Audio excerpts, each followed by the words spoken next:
Esto es Matilda, de Mary Shelley. Bienvenidos. Capítulo 10. Fue 6 meses después del triste desenlace, del fin de las esperanzas que él mantenía desde hacía tanto tiempo, cuando le vi por primera vez. Se había retirado a un lugar donde nadie le conocía, para poder dar rienda suelta a su aflicción con tranquilidad.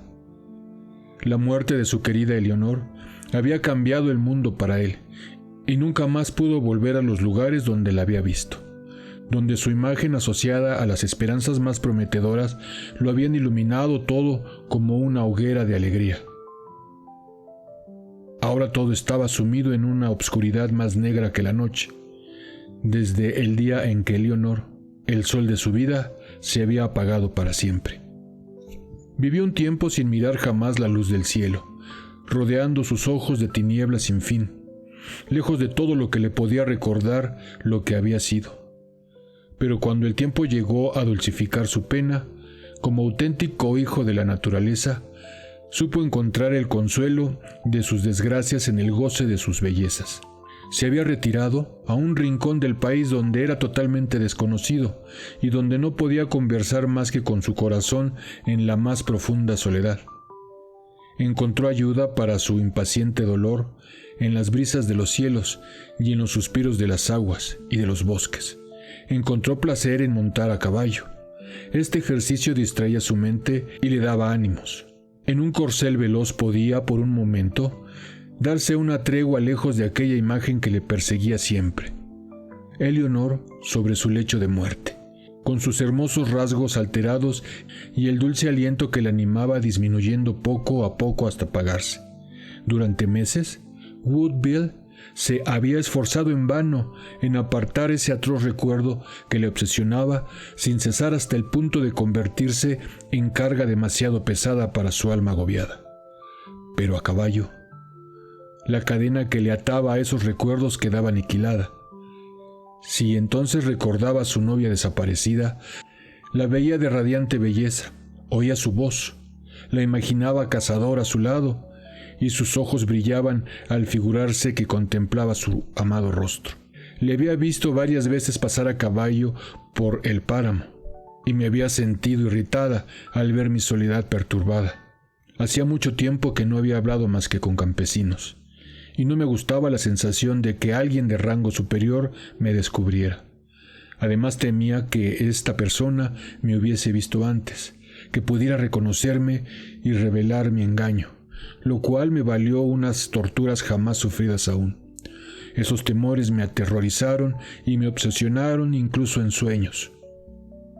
Un día me encontraba sentada en el linde del pequeño bosque de pinos cuando Woodville pasó no muy lejos. Tan pronto como le advertí, me levanté precipitadamente para que no me viera y entré en el bosque.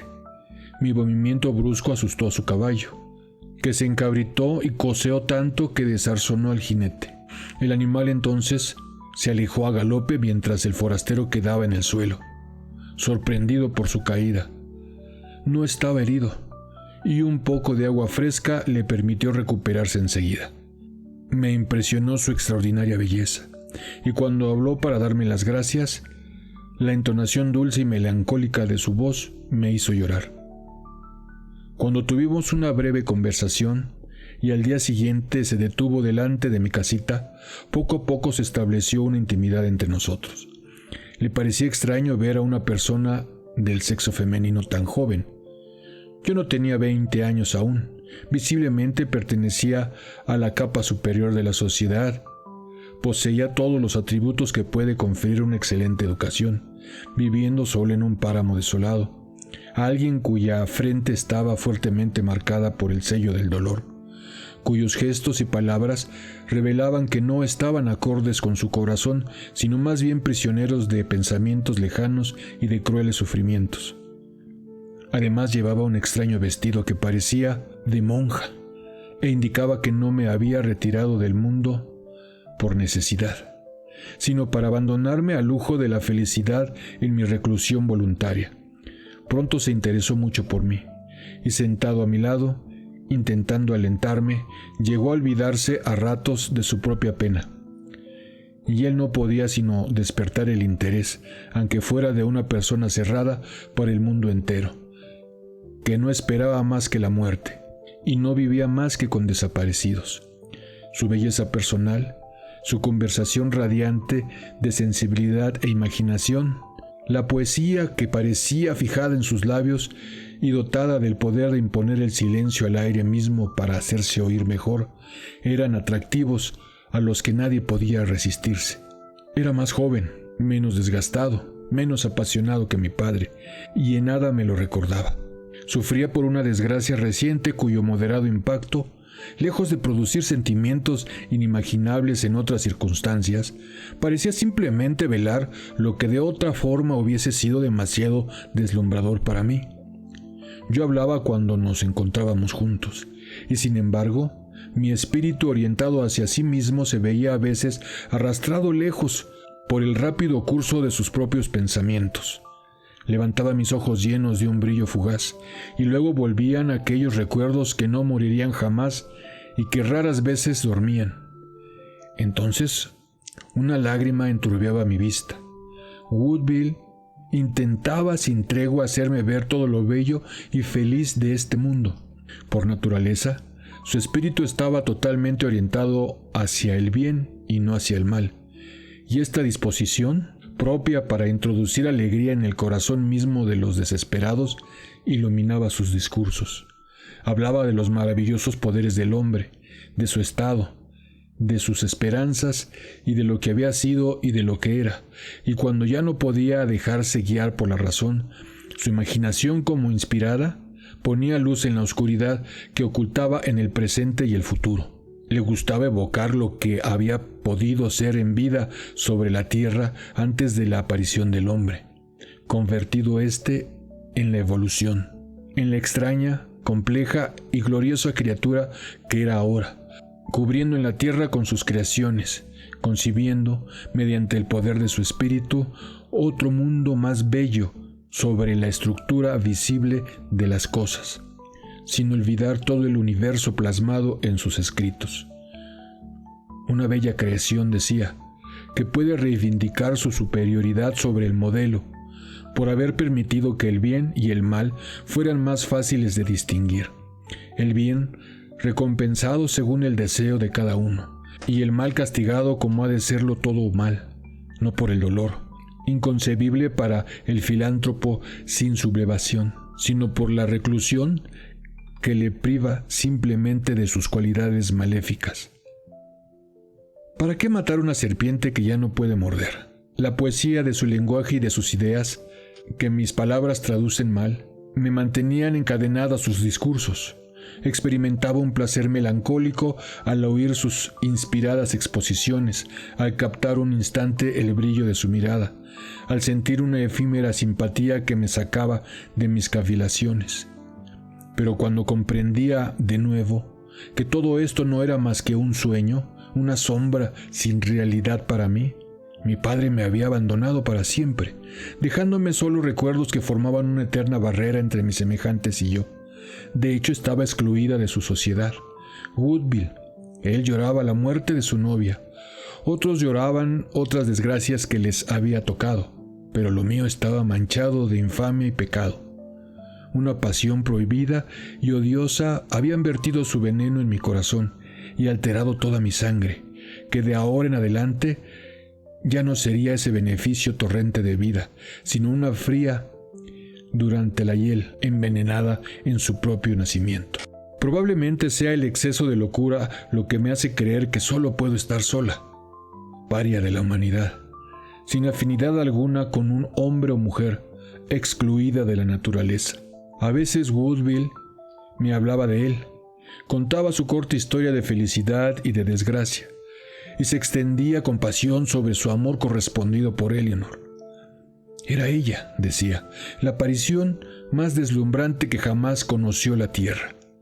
Había algo en su ademán franco, en su voz, en cada movimiento de sus gentiles formas, que me mantenían en su poder, como si hubiera sido una criatura celeste que se hubiera dignado unirse a mí en una relación más exquisita que las que jamás conoció el hombre. Las penas huían ante ella, y su sonrisa parecía poseer el poder de la luz e irradiar en todas las oscuridades del espíritu. Su noble sonrisa se prodigaba aquí y allá, no como una belleza humana, sino como un rayo de sol sobre un lago, unas veces luz, otras veces noche, y se desvanecía si se la intentaba retener para guardarla en el corazón para siempre. Yo vi desaparecer aquella sonrisa. ¡Ay de mí! Jamás hubiese podido creer que era Eleanor quien moriría si, en un momento en que yo le estaba hablando, ella no hubiese levantado sus ojos, ya casi sumidos en las tinieblas, y si no hubiese aparecido durante un instante. Incomparable en esta tierra, más hermosa que un rayo de sol, más furtiva, más veloz que el plumaje ondulante de un pájaro, deslumbrante como el rayo, al igual que esté dándole luz a la noche. Sí, repito, no hubiese aparecido, aunque débil y pálida, aquella sonrisa. Se fue, llevándose consigo toda mi alegría. Así eran como las penas y las imágenes, inspiradas por la naturaleza que habitaban su espíritu, más bellas que al natural, llenaban nuestras conversaciones, mientras yo disimulaba mi dolor guardándolo en el secreto más absoluto. Si él por casualidad manifestaba su curiosidad, yo bajaba los ojos. Mi voz se extinguía, y mi dolor manifiesto le convencía rápidamente de la conveniencia de alejarse de los pensamientos que había despertado. Sin embargo, introducía constantemente en su conversación palabras de consuelo e intentaba sosegar mi desesperación con demostraciones de compasión y simpatía profunda. Los dos somos felices, me decía. Os he contado mi triste historia y juntos hemos llorado la pérdida de esa bella alma que tan cruelmente me ha abandonado. Pero vos ocultáis vuestro dolor. No os pido que me lo reveléis, pero decidme si yo os puedo consolar. Me parece extraordinario encontrar en este desierto a alguien como vos tan solitario. Sois joven y bella. Vuestros ademanes son refinados y seductores, y no obstante hay algo en vuestra melancolía y en la expresión de vuestra mirada que parece proscribiros del género humano. Perdonadme, os lo ruego, pero no puedo evitar expresaros, por lo menos una vez, el gran interés que siento por vuestro sino. Nunca sonreís, pronunciáis palabras en voz baja como si tuvierais miedo del menor sonido que vais a emitir. Vuestro rostro jamás se liberará de las señales de un dolor inmenso y terrorífico. Yo he perdido para siempre a la compañera más adorable que jamás un hombre pudo poseer, pero parecía más un espíritu superior, colocado por casualidad entre nosotros los humanos, que un miembro de nuestra especie. A pesar de todo, sonrío, y a veces hablo olvidándome casi del cambio de destino que he sufrido. Pero vos, vuestra triste expresión no cambia nunca. Vuestro pulso late, reparáis, y sin embargo parece que pertenecéis a otro mundo, y a veces, perdonad la audacia de mis pensamientos, cuando me tocáis la mano, me sorprende sentir vuestro calor mientras toda la llama de vida parece apagada en vos. Cuando os miro, veo las lágrimas que verteréis, las miradas dulcemente reprobatorias con las que rechazáis mis preguntas, la profunda simpatía que traduce nuestra voz cuando os hablo de mis penas. Todo ello incrementa mi interés por vos. Aquí estáis sin amparo. Os habéis apartado de la comunidad de los humanos, consumiéndoos en esta llanura salvaje, abandonada y desamparada. ¡Qué terrible calamidad debió de golpearos! No os apartéis de mí, no os pido que me la reveléis. Os ruego que me escuchéis y que os familiaricéis con la voz del consuelo y de la benevolencia. Si la piedad, la admiración, el noble afecto pueden alejaros de vuestra aflicción, dejad que intente conseguirlo. No puedo ver vuestro aire de profunda desgracia sin procurar llevaros hacia sentimientos más felices. Desarrugad vuestra frente. Deshaceos de la austera melancolía de vuestra mirada. Permitid que un amigo sincero y solícito, pues eso seré para vos, os traiga un alivio y un descanso momentáneo en vuestros sufrimientos. No penséis que quiero reforzar vuestra confianza, no os pido más que vuestra paciencia. No mostréis sin cesar vuestro dolor sin explicarlo jamás. Pronunciad una palabra de queja amarga y yo la apartaré con dulces exhortaciones. Os cuidaré con un bálsamo de compasión. No debéis cerraros a toda comunión conmigo. No me expliquéis por qué sufrís, pero decid esas solas palabras: soy desdichada, y os sentiréis aliviada, como si, después de haber sido excluida un tiempo de toda relación por un mágico encanto, pudierais acceder a un nuevo círculo de una compasión humana. Os suplico que creáis en la gran sinceridad de mis palabras, y os pido que me tratéis como un verdadero amigo. Prometed no olvidarme jamás ni proscribirme jamás sin motivo. Intentad más bien amarme como a alguien que dedicara toda su energía a haceros feliz. Consideradme amigo vuestro. Cumpliré con el deber que me corresponde. Y si por un instante vuestros dolores y vuestras quejas pudieran expresarse, dejadme estar a vuestro lado para hablar de paz a vuestra alma afligida. Relato estas exhortaciones con trazos débiles y no puedo expresar al mismo tiempo el tono y los gestos que las animaban. Al igual que una refrescante lluvia en un suelo árido, volvían a darme la vida. Y aunque no dejé de mantener secreta su causa, él me llevó a desahogar mis amargas penas y a arropar mi dolor con palabras de fuego y hiel. Con toda la energía del sufrimiento y de la desesperación, le conté cómo de golpe había pasado de la felicidad a la desgracia, cómo para mí no había alegría ni esperanza y cómo solo la muerte, por muy amarga que fuera, podía poner fin a mi dolor. La muerte y su esqueleto debían de ser hermosos, como el amor. No sé por qué, me era dulce dirigir esas palabras a unos oídos humanos. Y por muy irrisorio que me pareciera todo el consuelo, me complacía ver cómo se me ofrecía con gentileza y benevolencia. Yo escuchaba con calma, y cuando él se callaba, yo dando rienda suelta a mi aflicción en unos términos que revelaban hasta qué punto mis heridas eran demasiado profundas para ser curadas. Pero también empezaba a cosechar los frutos de mi perfecta soledad.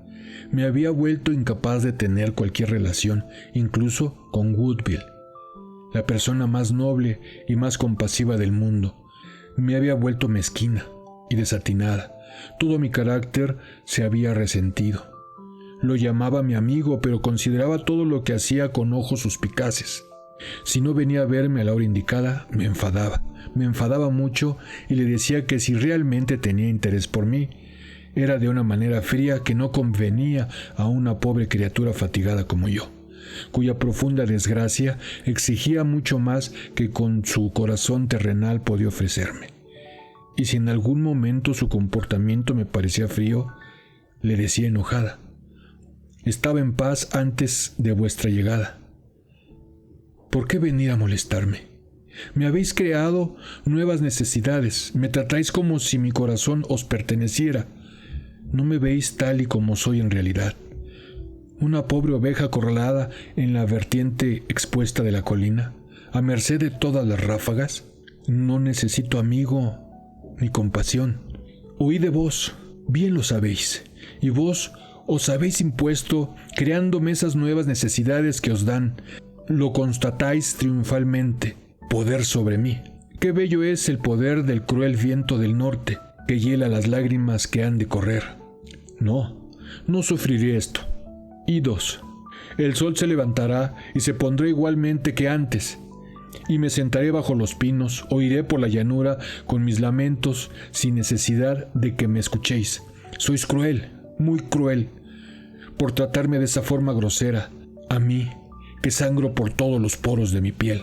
Entonces, cuando en respuesta a mis palabras amargas, veía sobre mí su expresión llena de una compasión auténtica cuando le veía. Gli occhi driso verme mi con quel semblante, che madre fa sopra figlol delirio paradiso. Lloraba diciéndole: os pido perdón, sois bueno y dulce, pero yo no estoy hecha para vivir. ¿Por qué me obligan a vivir? Arrastrar una tras otra esas horas, a mirar sin descanso los árboles meciendo sus ramas, a sentir el aire y sufrir la más viva agonía en todo lo que experimento. Mi cuerpo es sólido, pero mi alma sucumbe a esos agudos tormentos. Mi única aspiración es la muerte, y por desgracia no la veo llegar. Vos, amigo compasivo, decidme cómo morir en la inocencia y la paz, y os bendeciré. Todo lo que puede desear una pobre miserable como yo es morir sin sufrir. Pero las palabras de Woodville tenían una magia que, emanando de la compasión más dulce, me arrancaban de mí misma y del dolor, hasta que me sorprendía de mi propio egoísmo.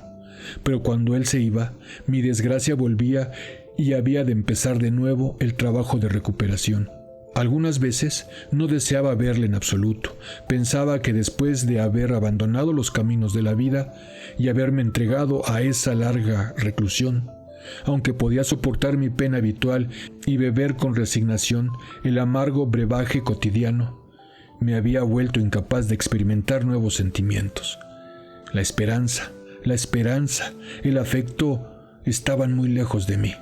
Lo sabía, pero en otros momentos perdía la cabeza y le echaba la culpa a él, que lo merecía menos que yo, y pensaba con humor que si su noble alma lo fuera un poco más y su noble simpatía un poco más vigorosa, podrían arrancar al maligno de mi corazón y hacerme más humana.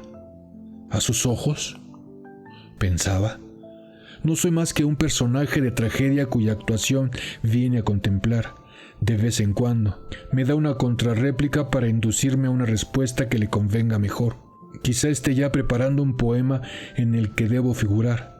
Para él no soy más que un personaje bufón, mientras que para mí todo esto es la triste realidad. Él se aprovecha y yo llevo todo el peso.